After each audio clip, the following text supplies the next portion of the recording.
UFC Fight Night Qatar takes place. Arman Sarukian taking on Dan Hooker, the long-awaited return of the inactive king himself, Arman Sarukian. Already having a tough weight cut, it seems. Nevertheless, though, it is a stacked fight night card. It is in the Middle East where the sheiks with the turbans, with the oil money. So you know it's stacked. That's when we get stacked fight night cards. And in today's video, I will be making my picks and predictions for each fight on the prelims and the main card. So let's go ahead and get right into this video. Starting off with the first fight of the night, we have Marek Buljo taking on Denzel Freeman. Now, I'm going to keep this one short and sweet. I'm going to take Denzel Freeman to win this fight. He has a decent wrestling base. Fought guys on the regional scene in America. Regional scene heavyweight fights are pretty pitiful to watch. I am taking Denzel Freeman because you cannot even find a Marek Buljo fight anywhere on the internet that I am aware of. And if you look at the records of all his opponents, they are all losing records. And you can't find hardly any information about any of his fights whatsoever. So I'm going to lean on Denzel Freeman fighting in like LFA, beating some meh guys, having a good, strong wrestling base. He's somewhat athletic. He's blobby, but not the blobbiest of blobs. We will talk about the blob later on in this video. He's somewhat athletic, decent power on the feet. Maybe he gets KO'd because he is a heavyweight, low skill level heavyweight with no striking, defense, or fundamentals whatsoever, really. However, he has a pretty strong wrestling game, so I'm going to bank on that. Denzel Freeman wins this fight, guys. Moving on to a actually interesting fight, we have Shamrock taking on a very good contender in himself, Nurilo Aliev. Shamrock trains out of Next Gen MMA with Paddy Pimblett, as well as Luke Riley and some other young and upping guys on the UK scene in MMA. Shamrock, he is a good prospect. I like the way the guy fights. Very explosive on the feet, manages distance well. Not horrible on the ground whatsoever. However, I will be taking Nurilo Aliev in this fight. What a horrible draw for your UFC debut, taking on a guy in Nurilo Aliev. Nurilo Aliev is a Caucasus region wrestler, man. He's like all of them. Very big for the weight class. Very explosive and fast on the feet as well. He's very sloppy. However, he does tend to hurt most of his opponents. I do think this fight is a whole lot closer than the odds suggest. However, Nurilo Aliev, the pace he pushes with the wrestling and grappling, I'm afraid, especially in those first two rounds, he will get Shamrock on his back, and he will keep him there no matter how much luck Shamrock has on the feet. However, I could see Nurilo tiring after those first two rounds, as he has shown in his earlier UFC fights. I like Shamrock. I think he's a fun fighter, entertaining, but this is a really tough debut. I believe Nurilo Aliev is only 24, has already looked good in his first two UFC fights, and he only has time to improve after some inactivity in a fight earlier this year. In May, I believe, he took on Joe Selecki, where Selecki was able to land a few strikes here and there, even put Nurilo on his back late in the round. However, Nurilo was very tired, and in those first two rounds, it was very much a dominant performance for Nurilo Aliev. Landed some really strong, jarring strikes on the feet as well. This is just a really bad matchup for Shamrock. I will be rooting for him in this fight, though. I like all the UK guys. They're pretty dope. But I think this is an easy, for sure, decision win for Nurilo Aliev. Possibly 29-28. Maybe Paddy Pimblett's been working with old Shimmy Shim, and maybe he has some nasty submissions off the back or something. But Aliev positions himself well on the ground. Doesn't really attack submissions as well. He doesn't have the greatest positional control, guys, compared to other guys like Habib, Islam, those type of guys. But he's young, only improving, very strong, very big. I'm going to take Nurilo. It's a very bad matchup for Shim on his debut. However, I think this is a much closer fight than the odds suggest. But give me Nurilo Aliev by decision. My cat keeps moving my computer. Moving on to Ismail Nurediev taking on Ryan Loder, one of the recent tough competition winner. Beat Robin Valentine in the tough final. And honestly, Robert Valentine has shown to be a very, very low-level fighter. And Valentine kind of gave Loder all he could take there for a little bit in that fight. Loder is just very sloppy on the feet. He's not very physical. No really strength advantage here at all. I think Nurediev will have the strength and physicality advantage for sure. I think he has the advantage on the feet. He mixes in some nice leg kicks, some decently powerful and sharp shots on the feet as well. I do not think Loder will be able to implement his wrestling whatsoever necessarily in this fight to get anything meaningful on the judges' scorecard or set himself up for a finish in any sort of way.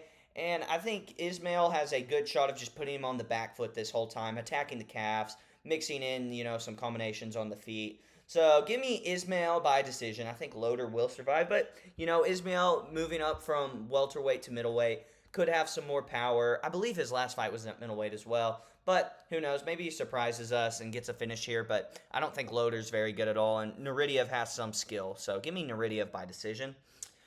Moving on to Beksat Almakhan taking on Alexandre Tuporia, the younger brother of Ilya Tuporia, the king himself. Beksat Almakhan is a very good fighter. Gave a lot of problems to Umar Nurmagomedov a year or two ago.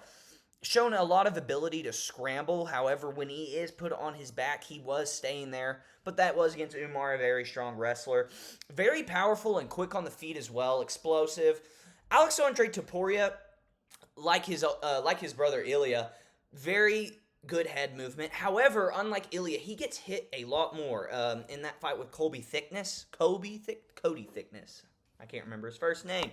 Nevertheless, though, I am going to take Topuria in this fight by decision. I think he will have the ability to mitigate the explosiveness from Almakhan.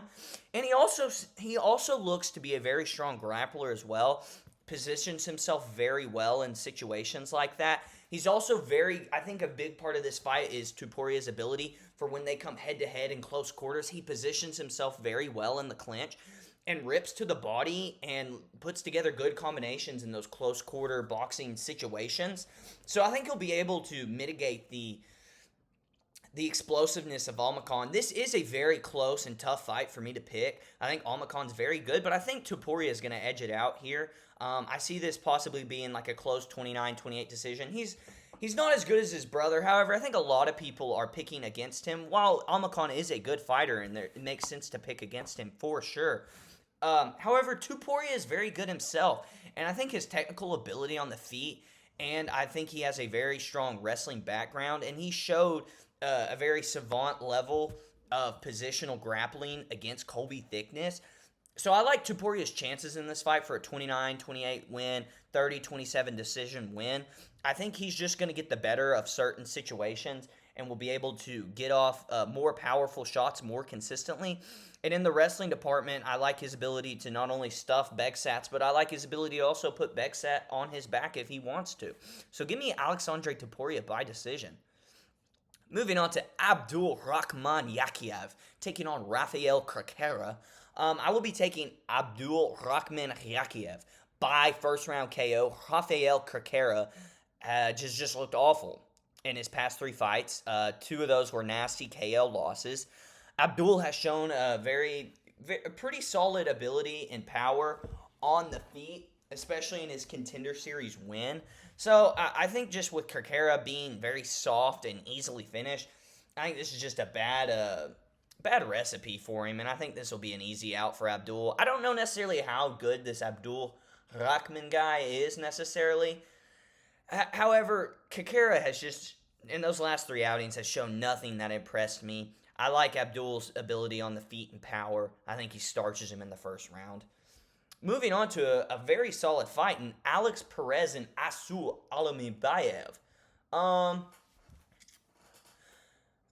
taking Asul Almabiev, and Alex Perez for a little bit was a top flyweight. Fought Davison Figueiredo for the title and lost. He has lost the last 4 of his 5 fights. It was an injury against Tyra, however, he was getting pretty beat in that fight, in my opinion. He's well-rounded, but mainly a basic American wrestling pressure guy. Asul Almabiev is very well-rounded, very disciplined. I wouldn't say that's the word. Very fundamental on the feet with his approach. He knows that he is an explosive guy and needs to find those picks and chooses when to explode and throw combinations. Also a very good grappler in his own right. I think he showed a really good game against Jose Ochoa, a very tricky, quick, powerful flyweight. I think Asu is just a more well-rounded guy, more powerful, more finishing ability.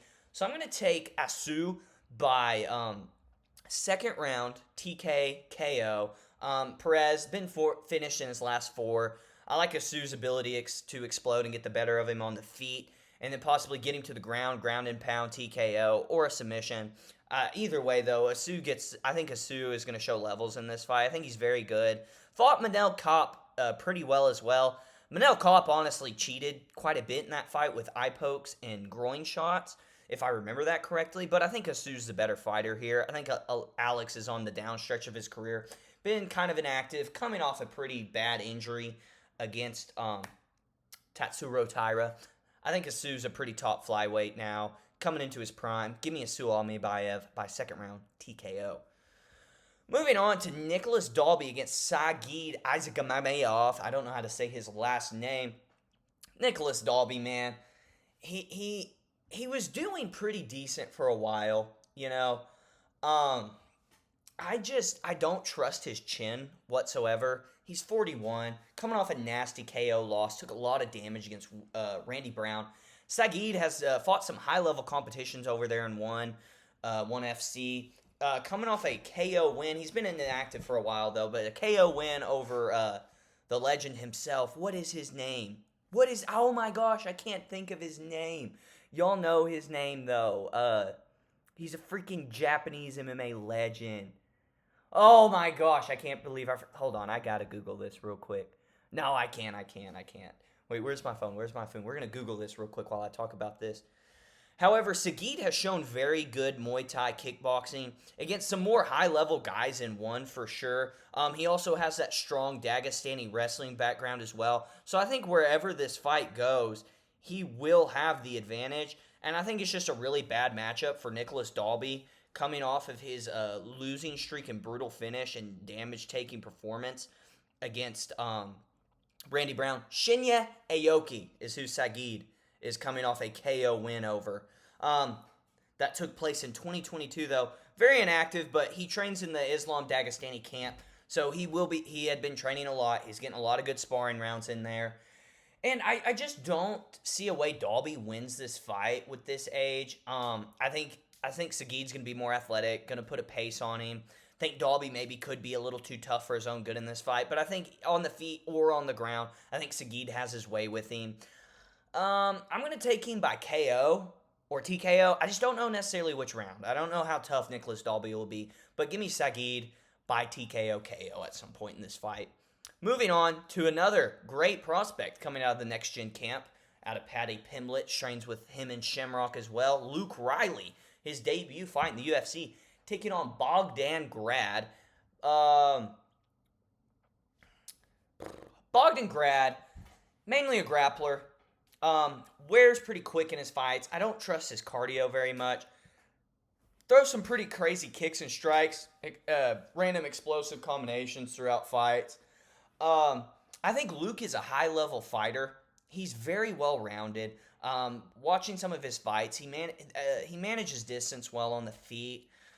He picks his shots and has shown a lot more power in his hands over his last few fights over in Cage Warriors. So I think that while it isn't maybe a favorable matchup for Luke, I think in this scenario, Bogdan Grad, unlike Nurilo Aliev, he is not as high skilled on the ground and has that positional control like guys like that. And Bogdan, he tires. And I think Luke Riley's pretty tough. Even if he drops that first round, I think he'll be able, as the fight goes on, to manage distance, pepper up Bogdan Grad, establish the jab, tear up the lead leg. And I like a finish for Luke Riley here late. I don't like Bogdan Grad's cardio whatsoever. And I like Luke Riley's ability to pepper him on the feet. Put together combinations as the fight goes on, and finish him late in the third round as Bogdan tires. I think Luke Riley, out of like him and Shamrock, I think Luke Riley could be like a really good featherweight contender. I think he has the skill to do it. I think it's all going to come down to how well he manages physicality against a guy like Bogdan Grad and his grappling defense against these high-level grapplers that we have coming from the eastern part of the world coming into the UFC. But I like Luke Riley in this fight with a late third round KO finish. Moving on to the main card, we have Tugir Ulanbekov taking on Kyoji Horiguchi, coming back to the UFC. been out of the UFC for a little bit. I really want to take Kyoji just for, Unk status. But I'm going to take Tagir, even though he has a lot of close fights, and I think this one will be a close fight as well. I don't trust Tagir's cardio whatsoever. However, Kyoji lost to Patchy Mix in Bellator, and Patchy Mix was able to use his reach against Kyoji. Kyoji's a flyweight, really, in my opinion. He's a small guy, but he was able to use his reach and grappling advantage. And in general, Japanese, Asian guys, they don't have the best grappling defense or grappling really in general. So I think Tagir overall just has a significant advantage on the ground, and I think he's going to get it there, be able to control Kyoji Horiguchi. Tagir, while he may, wilt at some points in the fight with the cardio, Kyoji may land some explosive shots here and there, maybe start to put together combinations. However, I think this is a Tagir close decision win. I just think Kyoji is going to struggle too much in the grappling with Tagir, and I think once he gets him in an advantageous position in the grappling realm, I think he'll be able to control him there and do work. I would say do damage, but these guys aren't doing too much damage these days. But I'll take Tagir Ellenbeck by decision. Moving on, this fight is actually Shamil the Blob Gaziev. The Blob! The Blob! It is no longer Sergey Spivak. It is Waldo Cortez Acosta taking this fight on 2 days' notice. And if this was still Sergey Spivak, I would be taking the Blob, Shamil Gaziev. But with Waldo Cortez Acosta taking this fight on 2 days' notice, it being a heavyweight bout, Waldo's probably still training. He seems like he really enjoys the fight game. I'm going to be taking Waldo Cortez Acosta. I think he's going to be too fast on the feet for Shamil Gaziev, sadly. I know it sucks, but the title run won't end here, guys. Gaziev will be champ. Don't you worry. But I just can't pick against Cortez Acosta coming off that win against Ante D'Elia. The crazy eye poke, and then him coming out and knocking him out after D'Elia supposedly finished him. Nevertheless, so I think Cortez Acosta is too athletic for the Blob, sadly. Even though the Blob is somewhat underestimated in the athletic ability department at heavyweight. However, I think Cortez will be able to get him out of there early in the first round. I think the speed advantage will be way too much for the Blob, and I think he'll do enough to avoid being put in grappling exchanges, being pushed against the cage. Waldo's pretty strong as well. He's trying to round out his game. D'Elia wasn't able to do too much in the grappling department. I trust Cortez's power and ability on the feet, and him just not being the Blob and being pretty athletic and quick on his feet. Give me Waldo Cortez Acosta. Second round KO. I like second round KO for Waldo. Moving on to Jack Hermansson taking on Mirtabek Orablai, one of the first living men to walk this earth. The caveman himself. This is the weirdest fight ever. Jack Hermansson is dropping down to welterweight. Mirtabek is moving up to welterweight. I feel like they pulled random, well-rounded fighters out of a hat and matched this up. I don't know. Jack Hermansson's big. I don't know how he's going to make the 170 weight limit. I think it's going to take a lot out of him. I think it's going to make his cardio suffer quite a bit. Mirtabek Orablai, a very good grappler, very good pressure. I just don't trust Hermansson dropping that amount of weight. That's 15 pounds, man. Coming off a nasty, brutal KO loss to Gregory Rodriguez. I don't think that bodes well for a guy moving down 15 pounds. Mirtabek, lighter man skill, usually is a very telling sign of a fight, I like his ability to get this fight to the ground and pressure him. I like his ability to move around, avoid shots from Hermansson and the body kicks. And he'll position himself well enough where he won't have to worry about the submission game from Hermansson as well. I'll take Orablai by decision. I think this is going to be a grappling clinic by Mirtabek. Moving on to Volkan Ozdemir and Alonzo Minifield. I'm going to take Volkan Ozdemir. I think just skill-wise, he is levels above Alonzo Minifield. Minifield had that horrible performance against Umar Sy. Volkan Ozdemir, while he has been a little bit inactive, the dude is pretty solid on the feet, mixes it up well, powerful, vet of the game. I like his ability here to find the shots to put out Minifield. I don't think Minifield's the grittiest guy you'll ever see in an octagon. I like Volkan, second round KO. I think Alonso is going to be a little too inactive on the feet. I think as soon as Vulcan just gets a little bit of a pace and a rhythm going, I think you step foot in that octagon second round, Vulcan Ozdemir puts out Alonso Minifield. I think he's too much more time fighting, cares about it more, it seems like. Fought higher level competition. Minifield, not the highest skill level guy you'll ever see, mainly ranked in the conversation at light heavyweight because of his athletic ability. I like Vulcan to put him away in the second round. Moving on to the co-main event, a big fight in the welterweight division. We have Bilal. Remember the name. Hey man, when you come to Chicago, you gotta check in. This is Palestine, yo. Taking on Ian Machado the Cut Garry. Bilal, I want to fight you, mate. I want to fight you. I hate this fight. How can they both lose? I hope this fight goes to a no contest. Genuinely. But in all reality, and kind of what I'm rooting for as well, but what I do think will happen is Ian Machado Garry will win this fight by decision. Looking back at Bilal's resume now and what's gone on in the welterweight division, Bilal was never that good, maybe. No, he has great wrestling, pushes a pace. Ian Garry has some of the best takedown defense. He really does. He's very smart on the feet as well. Mixes in kicks to the body to manage distance well. Those kicks up the middle. Picks and chooses his strikes. Manages the range very well. I think the reach advantage, the quickness, and the IQ that Garry has in the cage will be a problem for Muhammad. I don't know if Muhammad gets him down.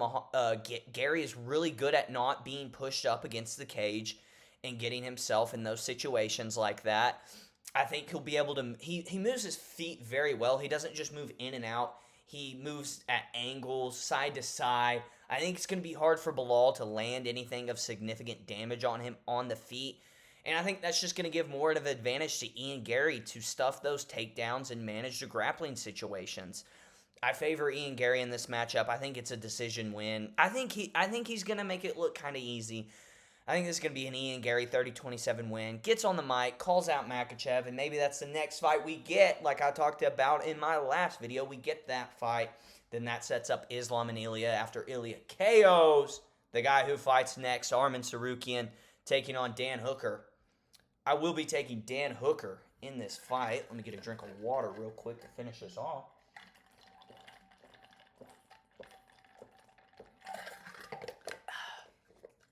Yeah, this fight's all Arman, man. Dan Hooker, he fought very well against Mataush, was able to damage him up. It was very close. I thought Hooker won. Was able to negate the grappling to the best of his ability, get off a bottom and stuff a few takedowns here and there. But I think Arman's just a different animal. He's better on the feet than Mataush. He's a better grappler overall. He's more of that style like Islam. And Islam was just able to ragdoll Dan Hooker. I'm going to kind of be rooting for Dan Hooker. I'm a fan of Hooker. Not a fan of Tsarukyan anymore after all this stupid nonsense we've had with him being inactive, missing weight against Islam Makhachev, and then we had to watch Islam Makhachev and Hanato Moicano. But Tsarukyan, he usually establishes a good jab, and that goes a long way in fighting a striker. He has pretty solid and powerful kicks, attacks the legs and the bodies with them. He's very athletic, very strong, very physical in the lightweight division. I just don't see what Dan Hooker can do to negate the grappling from Arman Tsarukyan. And I think with that threat of the takedown, I think Arman will be able to do good work on the feet as well. Dan Hooker, if he is able to negate the grappling somewhat, I think he can bust up Arman on the feet, start working the kicks, start working the combinations, landing some long rangey 1-2s. However, I think Tsarukyan's too quick and athletic. He's really good at getting in on the inside and grappling. He's not a bad striker either. He just seems to get better on the feet. Coming off a win against Charles Oliveira almost a year ago at UFC 300, he's been grappling. He stays in good shape, it seems like. Yeah, this is Arman's fight. I'm going to take Arman by 4th round submission. I do think the ring rust will get to him a little bit. I think Dan Hooker could give him problems in like the second or third round on the feet, maybe negate some of the grappling. But I think Arman's just going to land too many takedowns, put Dan Hooker on the feet. I think it's going to be hard for Hooker to put together combinations. So give me Arman, fourth round submission. Dan Hooker starts to wear a little bit, this 5-round pace. I think the only 5-rounder, he's been in 2 5-rounders, I believe, with Dustin Poirier and Paul Felder. But it gets the grappler with the skill set of Arman Tsarukyan. I think it's going to be too much for Dan Hooker, coming off an injury as well. Yeah, bad matchup for Hooker. I like Dan Hooker, but this is Arman's fight. 4th round submission. I don't think Hooker, I think he'll be put on his back foot. I don't think he'll have enough room to breathe to put together any combinations to do damage to Arman on the feet. And I don't think I don't see him stuffing takedowns on Arman, just what we've seen from Dan Hooker. So that's my picks and predictions for UFC Qatar this weekend. Let me know in the comments where you agree and disagree. And if you've watched this video all the way through, I really appreciate it. I love you. Thank you for watching this video. Please like this video if you enjoyed it. And if you didn't enjoy it, at least don't dislike it, But if I seem like a nice guy to you, go ahead and like it, because I am a nice guy. Just trying to make some good content for all my MMA fans out there. Please subscribe to the channel, CNOL MMA. Yeah, that's the video, guys. I'm really confident in my picks this week. I think they're good picks. I think I explained them well. But anyways, guys, I will see y'all in the next one.